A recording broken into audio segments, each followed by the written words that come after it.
Yes, reka tubashimire kandi tubifurize ibihe byiza mwe mwese mukurikiye ku Media TV waba twumva uri mu gihugu cyangwa uri hanze yacu. Reka tuvuge ati amahoro y'Imana akomeze kubana namwe. Uyu mugoroba rero ku itariki 3 ukwezi kwa 12 2024 tugarutse mu makuru yacu nk'ibisanzwe aho tugiye kugaruka kuzaranze umunsi mu minembwe ndetse no mu mikenke. Hari amakuru avugwa ko abaturage bongeye kandi guhunga mu minembwe bitewe n'igisirikare cavuye muri Kayabo kikazamuka kigana mu abaturage bakaza kwikanga barangiza bakaza guhunga. Mu mikenke ho haravugwa inama ivanze y'abaturage b'amoko atandukanye aho baganirira ku cakongera kandi kugarura umutekano. Ayo makuru yose tugiye kandi kongera kuyagezwaho n'umunyamakuru wacu uri mu minembwe hagiye kuyava imuzingo kugira ngo atubwire uko vyifashe kugeza ubu ngubu. Twongere tubibutse ko kandi santere ya Minembwe igifunze kugeza ubu ngubu aho kubona ifu, kubona isukari, kubona umunyu, kubona umuriro ari ikibazo ngorabahizi mu Minembwe. Reka rero tubareke mukurikirana ikiganiro twagiranye n'umunyamakuru wacu uri mu Minembwe aho agiye kugaruka kuri bino byose tubarangije kuvuga. Umunyamakuru niwe twumva, reka tuguhe ikaze muri studio za Ecomedia TV. Muraho neza aho muherereye muri benshi, tukomeje kubishimira kubana namwe muri benshi aho muherereye mu bihugu bitandukanye by'isi. Ndabizi kuko muri henshi mudukurikiye, aho muri nijoro, aho muri mu gitondo, ndabizi ko muri benshi mudukurikiye muri aya makuru yacu tugiye kubagezaho y'akarere ka Minembwe kuko muzi ariho twebwe duherereye. Tubahaye ikaze muri aya makuru. Uyu munsi rero uko akarere kaba kifashe kuko tubagezaho amakuru ya buri munsi uko tubonye igihe ndetse n'umwanya, kubera impamvu twagiye tubagezaho z'ibibazo byaba biri mu karere ndetse n'uburyo bwo kubona uburyo tubagezaho amakuru naco ni ikibazo cy'ingorabahizi kuko imiriro ya telefone murabizi ni ibibazo ndetse n'ibindi bikoresho dukomeje gukoresha bikomeje kugira ibibazo byo kubura umuriro kubera impamvu z'ibirere twaba dufite ubu ngubu, twaba dufite igihe cy'imvura ndetse tukaba dufite ikibazo cyo kutagera mu madegu santere ariho imiriro yabonekeraga. Twebwe kubera impamvu z'umutekano abantu bakaba batari kugera muri santere kuru ya Minembwe. Uyu munsi rero uko umutekano waba wiriwe niwo tugiye kubagezaho. Umutekano wa Minembwe mu masaha ya mu gitondo wagaragaraga kuko wari umutekano umeze neza, wari mwiza. Abantu wabonaga batembera ku misozi, wabonaga abantu baragiye, wabonaga abantu ndetse batangiye kuja mu mihana bagenda bavugisha abandi, ubona uruja n'uruza rw'abaturage bagenda ku misozi, wabonaga umutekano usa n'uwagarutse muri kano karere ka Minembwe. Ariko nyuma yabwo amasaha akuze mu gihe cy'igicamunsi haje kuba impinduka mu gihe havugwaga kuko igisirikare ca FARDC caje kongera guhagurutsa abasirikare bacu bava ku Kiziba, abandi bakava mu madegu santere berekeza mu mihana ya za Kiziba ndetse na Muzinda. Abaturage bongera kwikanga mu gihe bari bamaze kugaruka bahunguka, bari bahunze bari bongeye kugaruka mu mihana yabo. Ariko icyo gikorwa cyo kongera kumva ko ingabo za leta FARDC zongeye kuzamuka mu mihana zisa n'izigana mu marango zinyura mu mihana yabo, abaturage bongeye kwikanga bavuga kandi ko intambara yongeye guturika, bongera kuja mu bihuru, biruka baja mu bihuru. Abantu benshi bari batabanyitse, abandi baragiye, abandi bari hirya no hino mu bikorwa. Cari ikibazo mu by'ukuri, wavuganaga n'abantu wumva abantu bose bari kwiruka ku misozi bavuga ko intambara kandi yaba yongeye guturika.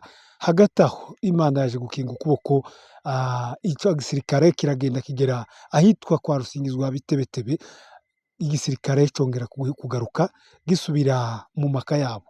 Mu bigaragara ni nkaho cyakoraga patro cyangwa se niko tubyita, bakoraga amapatro yabo ya gisirikare. Ariko kubw'amahirwe baje kugarukiraho, bongera gusubira mu maka yabo bari bavuyemo ya za Kiziba ndetse n'amadegu santere kuri brigade yabo nkuru. Ibindi bibazo bivugwa mu Minembwe nuko hakomeje kuvugwa ibura ry'amasoko, ibura ry'imirimo, ibikorwa rusange nta biri gukorwa kugeza ubu ngubu mu karere ka Minembwe, aho abaturage bakomeje kuvuza induru bavuga ko abantu benshi bigeze aho barya ubuzira n'umunyu. Icyo kibazo cyagiye kigaragara mu mihana myinshi mu turere twinshi aho twagenda tuganira n'abaturage batandukanye batubwira ko icyo kibazo cyabaye ikibazo gikomeye kubera kubura amasoko, kubera kubura n'uburyo bagera muri santere ya Minembwe. Kugeza ubu isantere ya Minembwe iracafunze, inzira nyinshi zinjira muri santere ya Minembwe abaturage bavuga ko ziteye ubwoba batabasha kuzicamo kubera abasirikare bagenda bafata abantu batoteza, bakubita abandi ndetse babakubita nabi bakabakomeretsa, abandi bakabajyana muri kontineri bagafunga. Icyo cyaba cyamaze gutera ubwoba abaturage ba Minembwe ndetse ku buryo batongera kugera muri santere ya Minembwe hataraba imvugano hagati y'inzego zishinzwe abaturage ndetse n'igisirikare cya FARDC. Kugeza ubu tukaba dufite amakuru ko inzego zitaricara hasi ngo zivugane umutekano wongere ugaruke ndetse n'ibikorwa rusange byongere bigaruke, amasoko yongere agaruke. Icyo kikaba ari ikibazo gikomeye cyane gikomeje kuvugwa mu karere ka Minembwe uyu munsi. Nanone mu karere ka Mikenke nk'uko mwage mubibona ku mafoto atandukanye ndetse n'amavidewo, aho abantu bakorewe iyicarubozo, itotezwa rikomeye cyane riri ku rwego rukomeye, aho abaturage bafashwe mu nkambi ya Mikenke, batuye mu nkambi ya Mikenke b'ubwoko bw'abanyamurenge, baje gufatwa n'abamayimayi bayobowe n'uwitwa Mutetezi, akaba ariwe wabafashe abakubita ndetse n'imipanga ishushe ndetse n'indi. Mwage mubona ibikomere ku mibiri yabo. Kugeza ubu abo bantu ihari yabo ntimeze neza. Kugeza ubu umutekano uravuga kuko muri kariya karere utaragaruka, nubwo havuzwe ko uyu munsi wa none hariho ibiganiro bihuza abaturage b'inzego cyangwa se b'amoko atandukanye batuye muri kariya karere ka Mikenke, batuyemo Ababembe, Abafurero, Abanyindu, Abanyamurenge batuye mu ikambi ya Mikenke, kuko mwese mubizi ko batuye muri kariya karere. Ubwo twavuganaga nabo mu masaha y'igitondo batubwiye kuko biteguye iyo nama y'uko bari buhure bose bakiga hejuru y'ibibazo byaba byarabaye kuri uriya munsi wa Niposho, ubwo hafatwaga bariya bantu bagakubitwa bigeze kuri uriya rwego.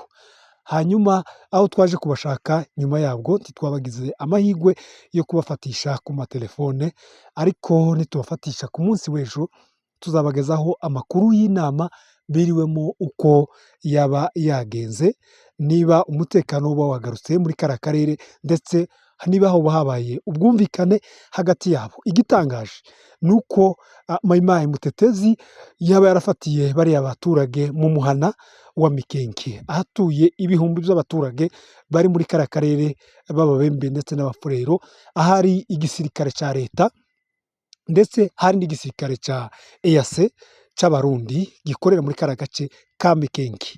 Ibi birababaje kubona abantu bicwa rubozo, ikubitwa bigeze kuri uriya rwego, bageze aho abantu bakubitwa imipanga ishushe, ariko leta irebera ndetse n'igisirikare cy'Abarundi kihakorera.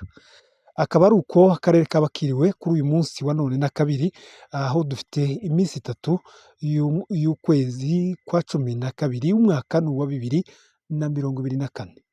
Nitugira amahirwe yo gukomeza kubona Abanyamikenke tuzabagezaho amakuru yabo ku munsi w'ejo na gatatu, aho nitubafatisha. Hanyuma mwari kumwe naje uyu munsi Munyamahoro Alex, tukaba tugarukirije ahangaha. Tuzakomeza kubana namwe, turabizi kuko mukomeje ubuvugizi hirya no hino ku bafite umwanya ndetse n'abafite uburyo bwo gutakira inzego zibishinzwe zikarenganura abaturage b'akarere ka Minembwe. Murakoze.